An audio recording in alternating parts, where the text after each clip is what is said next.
mía. Pues, no, y además me hace mucha gracia, buenos días, Buenos días. Sebastián, porque es verdad que le han criticado mucho a usted y mucha gente no entendía, incluso desde la propia Moncloa, que un economista, experto en estadística, se pusiera a hablar de la pandemia, del virus, ¿no? Y discutiera muchas de las medidas que aprobaba el gobierno español porque se le quedaban cortas. Sí, la verdad es que yo creo que la gente no ha entendido que una pandemia como esta no es un fenómeno solamente sanitario, que es un fenómeno fundamentalmente estadístico, porque la pandemia requiere un seguimiento de los datos y eso se hace con herramientas estadísticas, pero es que luego además es un fenómeno económico por las consecuencias que ha tenido. Por tanto, yo creo que al revés, se tendría que haber invitado a gente de todas las disciplinas a unirse al seguimiento de la pandemia en vez de dejarlo como algo muy específico, digamos, de unos científicos determinados, ¿no? Y me he hecho muchos amigos, virólogos, epidemiólogos, inmunólogos, y me alegra mucho esta experiencia, la verdad. Lo cierto es que una semana antes de que nos encerrasen, en marzo del 2020, usted ya alertaba de que había que tomar muchas más medidas. Estaba muy preocupado por lo que pasaba en Italia, porque además, por la estadística, ya estaba viendo que lo que ocurre en Italia a nosotros nos llegaba una semana después. Sí. El gobierno tenía que tener acceso a esos mismos datos, ¿no? Sí, yo creo que el gobierno se fiaba demasiado del Ministerio de Sanidad y el Ministerio de Sanidad se ha quedado con pocos recursos después de la, digamos, descentralización que supuso el delegar las competencias a las comunidades autónomas, ¿no? Se vaciaron de recursos, el Ministerio de Sanidad se vació de recursos y yo creo que eso se ha notado en el seguimiento de la pandemia. Por eso yo siempre he pedido que los datos de la pandemia, y los sigo pidiendo, los lleve el INE, que es una institución, aparte de muy sólida, que tiene toda la experiencia en la coordinación de las estadísticas y de la información de las comunidades autónomas, que tenía que recibir el gobierno y que yo creo que muchas veces era incapaz de manejar. Este es un grito, digamos, en el desierto, porque de momento no ha obtenido respuesta. Es usted sumamente crítico con el CAES y con Fernando Simón, sí, a quien acusa lo peor casi de la pandemia, de decir eso de que no iba a haber transmisión comunitaria cuando sabíamos que ya se estaban produciendo contagios en Italia y que lo más probable es que nos llegase aquí. Y también cuando dijo que las mascarillas no eran necesarias, que daban una falsa seguridad. Yo de verdad, de las dos declaraciones, la que me sigue asombrando más es la segunda. Sí, la verdad es que yo creo que tendríamos que tomar nota de lo que ha pasado para que no vuelva a ocurrir, ¿no? Sí que es verdad que la gestión sanitaria, yo creo que en España por el CAES no ha sido buena, así como la gestión económica yo creo que ha sido muy buena, la sanitaria no ha sido buena. Y usted menciona un caso claro, y es que Italia nos daba una señal entre una semana y dos de adelanto de lo que iba a venir aquí y además aquí con más intensidad, y ahí yo creo que se tenía que haber reaccionado antes. Lo de las mascarillas es evidente, pero también lo de los test. O sea, una de las grandes herramientas para luchar contra este virus, que Margarita del Val dice que es un virus muy tonto porque que apenas vive 14 días y por tanto si le detectas es más fácil derrotarle.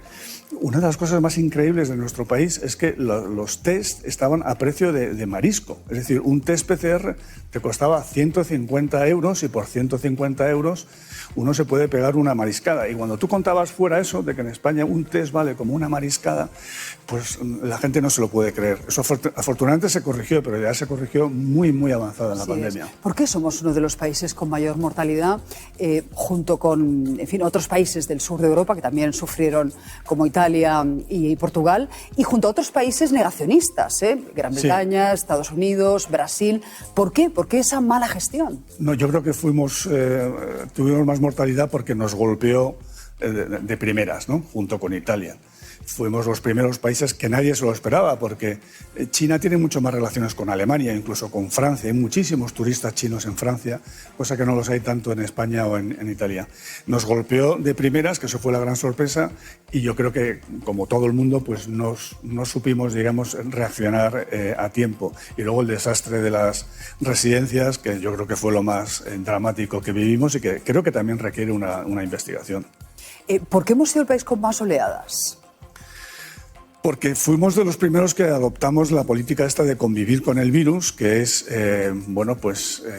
poner medidas de contención y en cuanto baja la curva, relajar las medidas de contención, entonces vuelve otra curva, es decir, ir por detrás de la curva en vez de por delante. Y yo creo que esta filosofía, que al final es la que ha imperado en todo el mundo, no solamente en España, en todo el mundo occidental me refiero, ocasionaba una serie de olas que hacía que al final el virus solamente podía acabar con una vacuna esterilizante y que todavía la estamos esperando y será la única forma de acabar con el virus interminable. Ahí se equivocó el presidente del gobierno cuando dijo hemos vencido al virus, ¿no? Luego vinieron 6 o 7 oleadas más. Sí, yo creo que ha habido... hombre, uno también quiere tener un poco de euforia y transmitir buenas noticias, pero siempre yo creo que se tenía que haber sido un poco más cauto a la hora de decir que se había derrotado el virus. Pero claro, esto es el mensaje que le daba el Ministerio de Sanidad, ¿no? La dicotomía entre sanidad y economía que usted dice que no existe, que no es tal. No. Ese es un falso debate. Yo siempre he combatido esa idea de que había que elegir entre salud y economía, un poquitín más, como una curva, digamos, decreciente, un poco más de economía a cambio de menos salud. Eso no es verdad. Y yo creo que los datos, por lo menos hasta la llegada de la vacuna, demuestra que los países que fueron más estrictos con el tema sanitario, con la salud, les fue mejor económicamente. Luego ya con la vacuna hay un debate, si había que haber abierto y cómo, ¿no? Pero desde luego antes de la vacuna yo creo que el debate, aunque tendremos que hacer un balance cuando acabe la pandemia, es claramente favorable al COVID-0. Me sorprende que digas, Miguel, que no fue suficientemente restrictivo el confinamiento en España, porque todos tenemos la sensación de que fue uno de los peores del mundo, pero tú dices que hubo muchísima movilidad. Sí, fue un confinamiento asimétrico. Fue tremendamente duro para los que estábamos confinados. Yo creo que hasta la exageración de que los niños no podían salir a la calle, se aporreaba a un ciclista que iba pobre ahí por la calle en bici, te impedían a veces salir a pasear a los perros, o por lo menos te controlaban el tiempo. Fue muy estricto con los que estábamos confinados, pero claro, el pico de confinamiento que ocurrió en la Semana Santa, hubo 30 millones, según dijo el Ministerio de Fomento, de personas, de españoles confinados. Es decir, 30 millones confinados quiere decir que hay 17 millones sin confinar. Eso es lo que me refería, que no fue tan estricto en su conjunto. Muy estricto con los que estábamos confinando, pero 17 millones que seguían, digamos, pululando y moviéndose y, por supuesto, contagiando. Deduzco que si nos hubiesen encerrado antes o si se hubiesen tomado medidas para limitar grandes acontecimientos, que es algo que tú también criticas, que en las semanas previas no solo se celebró la manifestación del 8 de marzo, sino que hubo partidos, conciertos, muchos acontecimientos multitudinarios.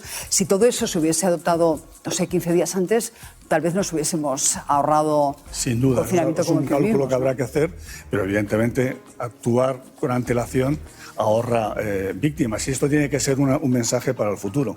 Hay que sobreactuar. No nos gusta sobreactuar en general en la vida, ¿cierto? Pero en esto de las pandemias hay que sobreactuar. Y sobreactuar es tomar medidas aunque luego no sean necesarias, aunque luego sea una falsa alarma. Pero te evitas un coste, o por lo menos una probabilidad alta de un coste enorme como el que hemos vivido, ¿no? ¿Pero qué ha pasado con China? Porque China ha sobreactuado durante 3 años. De repente, por culpa de las protestas en la calle, el gobierno decide hacer un giro de 180 grados, lo abre todo, ahora llega el nuevo año chino y están, se supone, llegando al pico, pero nos han anunciado ya una cifra de muertos que no hemos visto durante las primeras oleadas. Con la política de COVID-0 en China, que yo creo que fue muy exitosa al principio, 2020 y 2021. De hecho, China ganó peso en la economía mundial, le fue muy bien económicamente. El 20 y 21 era cerrarse al exterior y controlar muchísimo los casos en el interior, de forma que no avanzara la enfermedad. Pero ellos, en el verano de 2020, que nosotros estábamos prácticamente confinados, ellos estaban en fiestas, en las piscinas, sin mascarillas, es verdad, saliendo a la calle, divirtiéndose, en fin, haciendo vida completamente normal. Eso sí, encerrados, ¿no?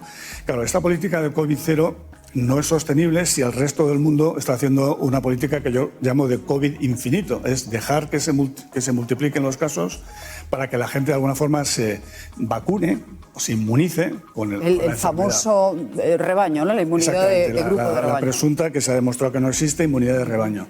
Y entonces, claro, mantener el COVID-0 cuando todo el mundo alrededor está con COVID infinito era insostenible. Tenían que buscar una salida. A mí me parece que han elegido la peor salida, que es levantar de golpe todas las restricciones y provocar pues un volumen de contagios que no sabemos cuál es, porque otro de los errores han sido ocultar los datos o falsear los datos, y me parece que eso es tremendo para una pandemia. Y el 22 celebran el nuevo año chino, el año del conejo. Sí. ¿Qué puede pasar? Porque, en fin, ahora ellos ya han abierto fronteras y estamos viendo cómo ciudadanos chinos llegan a España. Usted es partidario de los controles en los aeropuertos, ¿no? Vamos a ver, ahora ya no tiene mucho sentido el control de los aeropuertos, porque si ellos tuvieran otra variante, pues sí que nos preocuparía que trajeran una nueva variante a España, pero ellos tienen exactamente la misma variante que tenemos nosotros. Entonces yo no entiendo muy bien la apuesta por controlar la llegada de turistas chinos cuando no controlamos la llegada de turistas, yo qué sé, alemanes o franceses que tienen la misma variante, y donde está habiendo, pues en el caso de Japón, por ejemplo, Japón está viendo en el último mes 4,5 millones de casos en el mes de diciembre en Japón, y nadie ha pedido controlar a los turistas japoneses, ¿no? Entonces me sorprende que Madrid pida esos controles y que el gobierno los adopte. De China y no pida, por ejemplo, de Estados Unidos, que ahí sí que tienen una. Bueno, una Kraken, variante, ¿no? En Estados Unidos ha aparecido esa nueva variante, Kraken, que podía dar al traste con las previsiones. No sé qué sabe sobre esa nueva variante. Los expertos, porque yo no soy experto epidemiólogo, dicen que el Kraken no es tan grave, pero es muy contagioso, ¿no? Bueno, luego veremos los datos, porque a mí sí que me gusta luego estudiar los datos, y veremos luego si las incidencias han empeorado. Lo que pasa es que en el caso de España tenemos muy malos datos, ¿no? Y si los fallecimientos han empeorado, que seguimos teniendo un nivel de fallecimientos en España absolutamente, para mi gusto, inaceptable. Por ejemplo, en el mes de diciembre hemos tenido 1.097 muertos por COVID, ¿no? Ya quitan los de con COVID, ¿sí? Depuran las cifras. Por COVID, 1.097 muertos en diciembre en España. Y eso es más o menos la misma cifra de todos los muertos que ha habido en carretera en todo el año 2022, que es una barbaridad. El ministro Marlaska salió con razón diciendo: estamos preocupados por el aumento de las víctimas en carretera. Cierto, pero es que en todo el año en carretera ha habido lo mismo que en diciembre por el COVID. Y en cambio lo del COVID pues no parece preocuparme. Son 30 muertos al día, ¿eh? Sí, más, de hecho. Yo soy un romántico de los que piensa que la vida de los que tienen 70, 80, 90 años vale lo mismo que la vida de los que tienen 30, 40 o 50. Lo sigo pensando. Y por tanto, me duele tanto que muera una persona de 80, 90 años cuando no le corresponde morir, que muera una persona de 30 o 40 años. Es importante que lo digamos porque los negacionistas siempre dicen, bueno, pero si esto es como una gripe, ¿no? Y bueno, pues el caso es que usted también da los datos de los muertos por gripe en nuestro país y no es comparable la cifra. No. Estamos años luz. No es comparable, pues estamos hablando de 27.000 muertos solamente en el año 22, que es el año donde ya se suponía que esto había terminado, 1.200.000 muertos en el mundo. En el año que se había terminado el COVID, que fue el año 22, no, esto no solamente no se ha terminado, sino que sigue siendo un problema grave. Porque además estamos en un modelo de recontagios, y no sabemos todavía cuáles son las consecuencias a largo plazo del COVID, de la gente que se haya contagiado, si tiene secuelas o no. Todo eso está pendiente de estudio, es una de las cosas que digo en el libro, y ya veremos también. Hablamos de un virus que en el 2022 tuvo una letalidad en nuestro país del 0,38, el triple que en países vecinos como Francia o Alemania. Yo quiero, ya para acabar, hablando de este virus interminable, contando su experiencia personal, porque a mí me ha impactado lo que dice, que su abuelo murió en la gripe del 18, la mal llamada gripe española, sí. Pero que encima su madre se contagió de VIH en una transfusión. Sí. Es decir, que de alguna manera las pandemias o las epidemias siempre han estado presentes en la familia, sí. Mi padre siempre decía, cuando decíamos, ¿por qué no tenemos abuelo? Y mi padre, no te quejes que yo no tuve padre, porque su padre militar se murió de la gripe española en el año 18 y él se quedó huérfano con 6 años. Pero luego sí, el drama que tuvimos fue que a mi madre la contagiaron porque le hicieron una transfusión con sangre contaminada de SIDA y murió en el año 87, muy al principio del SIDA. Claro, esto siempre te marca uno cuando oye de pandemias, pues siempre uno, digamos, en el subconsciente le salta la señal de alerta. El virus interminable, ¿por qué lo llama interminable?